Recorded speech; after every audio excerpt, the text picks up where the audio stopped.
Good morning, guys. Myself, Shridhar H, working as assistant professor in Electronics and Communication Department of Government Engineering College, Haveri. Today, we are just going for your basic electronics subject. So, its subject code is 18 ELN 14 or 24. Okay, 14 for the first semester and 24 for your second semester. Okay, in this, we'll just going for the module 1, that is semiconductor diodes and applications. In this first presentation, so you're just going for your introduction to diodes. So introduction to diodes. Okay, in this session, we'll just go for your the basics of the introduction to diodes. Next, classifications of semiconductors, extrinsic semiconductors, in that n-type semiconductor as well as p-type semiconductor, and next is your unbiased condition of the p-n junction. Okay, the first in the introduction to diodes. Okay, the scientist in the year 1990 by named William Henry Ekix was the first to coin the term diode. Okay, in Greek, diode means what? Di means two and ode means the electrode. Means it's a combination of both P as well as N electrode. P electrode as well as N electrode. So the name we will be telling it as PN junction. When the combination of PN junction, then only the diode is formed. That is anode as well as the cathode form. Normally the P represents your positive and N represents your negative. So PN junction acts as a base to all these diodes, and all others are modified from PN junction diodes. Okay, so there are various types of diodes, and normally they are known as LEDs, photodiodes, as well as laser diodes. Okay, the light emitting diode find their application in LED, television, road signals, etc. And photodiodes are used as light detectors or light sensors in the industries for applications related to communication, medical, and automobile. Next, the laser diodes are used as pointers, security, alarm, etc. Okay, these things will be just coming in this last module, that is of the module 1. Okay, so this one is just for the introduction to diodes. Okay, diode means di means 2 and electrode means ode means electrode. Okay, next the classifications of semiconductors. Okay, before that, semiconductors will be just coming across the two terms, that is conductor as well as the insulators. So in between conductor and insulator, the term semiconductor lies. Okay, first, what do you mean this conductor? Conductors are the element that can pass the current easily. The material which passes the current easily is known as your conductor. And we can also say that the atom can be easily lost an electron from its outermost cell. Okay, and the conductors, normally the conductors will be having a low resistance. The conductors will be having the low resistors. And next, the insulators. Insulators are they have tightly bound electrons in their outer cells, and insulators are said to have high resistivity or resistance. The insulators are said to have high resistance, but in conductor, what it is having a low resistance. In insulator, it high resistance. In conductor, it passes electricity, and here in insulator, it blocks the electricity, that is the current. And in between the conductor as well as the insulator, the semiconductor lies. Okay, semiconductors.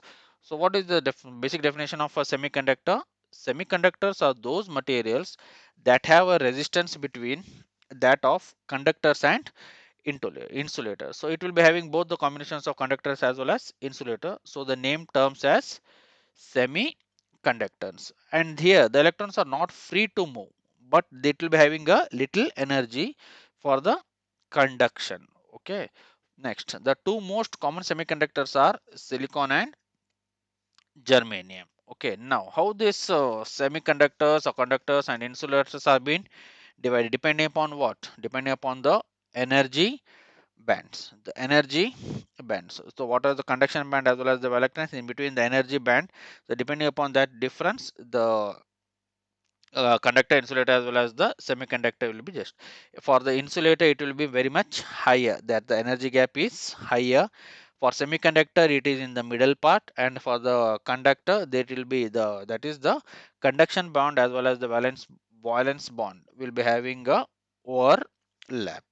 Okay, so this is the main thing of your semiconductors. Okay, next, the semiconductors are classified into two types: intrinsic semiconductors as well as extrinsic semiconductors. Intrinsic semiconductors as well as extrinsic semiconductors.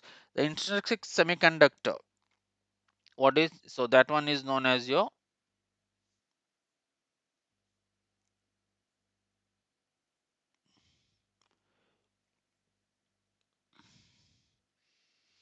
so intrinsic semiconductors, what it is, intrinsic semiconductors are pure semiconductors only, that is a lattice, that is only silicon in the lattice. So it's a accept of the what, it's a pure form of your semiconductor. Free electrons are due to this natural causes. So negative temperature coefficient is a temperature increase, resistance will decrease here. So this silicon, whatever it is having of a pure silicon, so it is having free electrons as well as hole, it is of having a 4 atoms together each. So this one is known as a intrinsic semiconductor. The purest form of semiconductor is known as the intrinsic semiconductor. Okay, so the example of the intrinsic semiconductors are pure germanium, pure silicon. Okay, at room temperature, number of electrons equal to number of holes. So normal in room temperature, so in intrinsic semiconductor you are having the number of holes is equal to number of electrons. Okay, next. So it's a conventional classification of semiconductors continued. So next is your extrinsic semiconductor. A semiconductor to which an impurity is added to increase its conductivity. Okay, so intrinsic semiconductor was the purest form of silicon, but in extrinsic semiconductor what will happens? We are adding a impurity to it. So whether it's a pentavalent or a trivalent. If it is of n-type semiconductor, then we are adding a pentavalent impurity, and if it is of a p-type semiconductor, then we are adding a trivalent impurity. Okay, so when normally the extrinsic semiconductor means when we add an impurity to pure semiconductor to increase the charge carriers. Why you are adding the impurity means to increase the charge carrier, then it becomes an extrinsic semiconductor. And next, in extrinsic semiconductor, without breaking the covalent bonds, we can increase the charge carriers. So we can uh, increase the charge carriers. Okay, next. So what is the main thing about this intrinsic as well as extrinsic semiconductor? Intrinsic semiconductor is of a pure form, but in extrinsic it is formed by adding a trivalent or a pentavalent impurity. Okay, here next, in intrinsic semiconductor what will happening? So the holes and electrons are equal, but in extrinsic semiconductor, number of holes are more in p type and number of electrons are more in n type. So in extrinsic, so since we are adding a pentavalent or a trivalent impurity, the number of holes are major in p type and number of electrons are more in n type. Okay, as well as in intrinsic, the Fermi level lies in between the valence and the conduction bond, but in Fermi level valence in a near conduction band in a n type. Okay, next, see here. So what is, how you will be differentiating n-type semiconductor as well as a p-type semiconductor? N-type semiconductor, if a pentavalent impurity like antimony, phosphorus is added to pure silicon, free electrons are readily available for conduction. If a pentavalent impurity like antimony, phosphorus, gallium is added to pure silicon, free electrons are readily available for conduction. So see, because antimony and phosphorus are the pentavalent impurity, and in p-type semiconductor, if a trivalent impurity like gallium, indium and aluminum is added to pure silicon holes created that are readily available for conduction. So this is the n-type semiconductor as well as a p-type semiconductor. So in extrinsic semiconductors, we are adding the impurities, whether it's going to be a pentavalent or a trivalent impurity. Okay, next, the main type. So how will be dividing the comparison between n type as well as the p type comparator? Okay, so n type means, as we already know that, so pentavalent impurity should be added, and in p type trivalent impurity should be added. Okay, in n type, what are the majority carriers? In N type, the majority carriers are electrons, and in P type, the majority carriers are holes. The majority carriers are electrons in N type and holes in P type. Okay, next, the minority carriers in N type it is holes, and in P type it is electrons. That's a vice versa. Okay, next, in N type, the Fermi level is near to the conduction bond, and in Fermi levels is near the valence band. In N type it is near the conduction band, and in P type it is near the valence band. Okay, next, see, so next is your unbiased condition of the PN junction. So they have just mentioned here whatever it is N type as well as the P type. So the representation, the dark dots is known as your free electrons, and the gap, the electron is known as the hole. Okay, in N type, the free electrons are more, and the holes are very much less. As the in N type, free electrons are the majority carriers and holes are the minority carriers. At the same fashion, in a P type, it is vice versa. That is, holes are the majority carriers and free electrons are the minority carrier. The same thing it will be repeated. In P type semiconductor, holes are majority charge carriers, and in N type semiconductors, electrons are the majority charge carriers.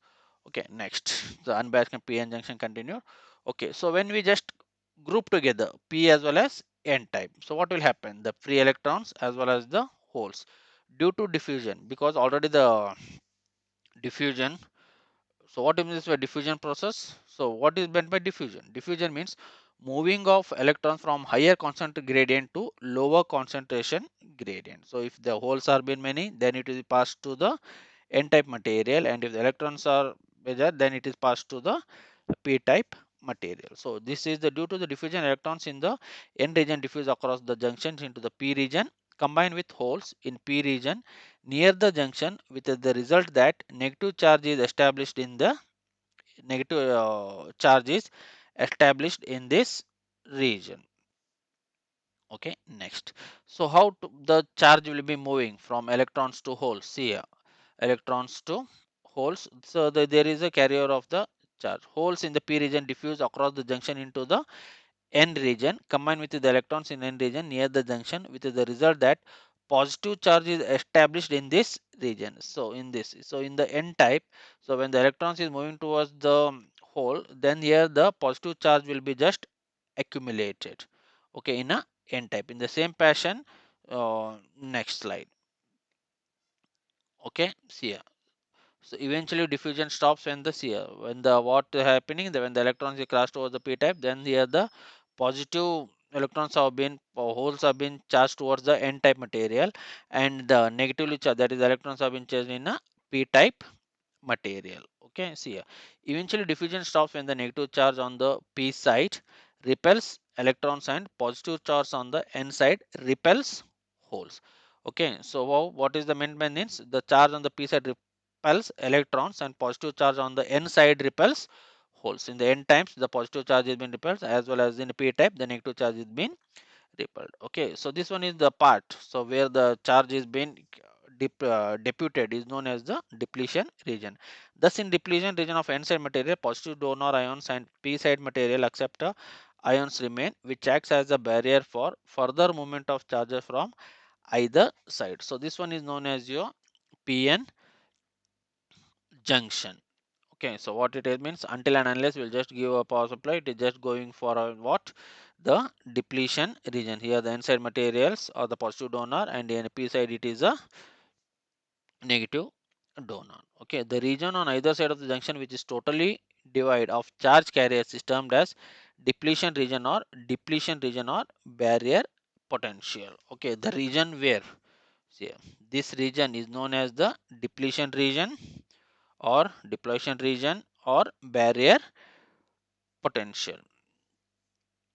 Okay, next, in practice the barrier potential is about 0.3 volt for germanium and zero point 0.7 for silicon. So it is a standard thing what it is been mentioned. So always it will be 0.3 for germanium and 0.7 for silicon, and it is essential that this barrier potential is overcome to occur on the application of external bias voltage. So means when we apply the voltage, so whether it be positive or a negative terminal, that is it will acting as a diode. When we apply a voltage source, then it is acting as a diode, whether it might be a forward bias or a reverse. That part will be coming in the next session.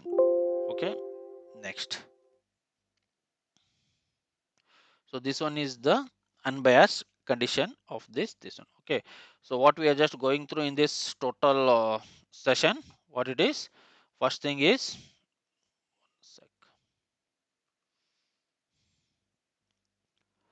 okay, first thing is how the term diode came. Di means two, ode means electrodes. It's a combination of two, then it is of a diode, that is PN junction. Okay, P means what and N means what, we are having its own advantages.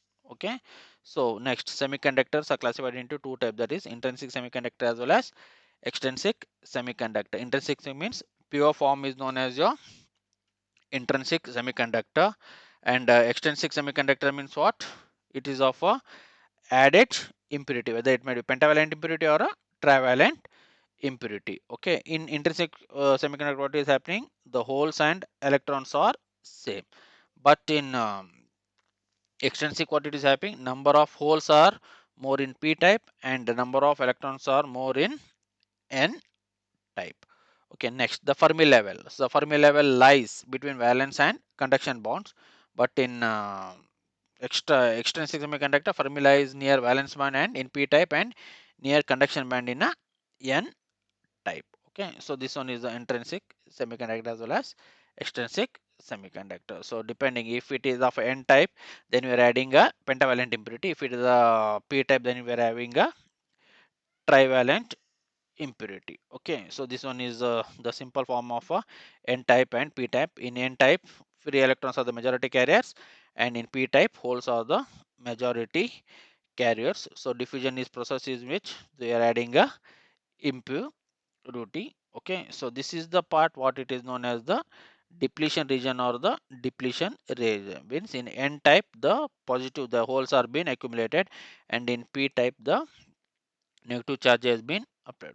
So this one is a normal PN junction. Okay, just to get the diode conduction, then what we should apply a voltage source. Okay, then it will be having a forward bias or as well as the reverse bias, depending upon what kind of terminals have been connected, and that will be just continued in the next session.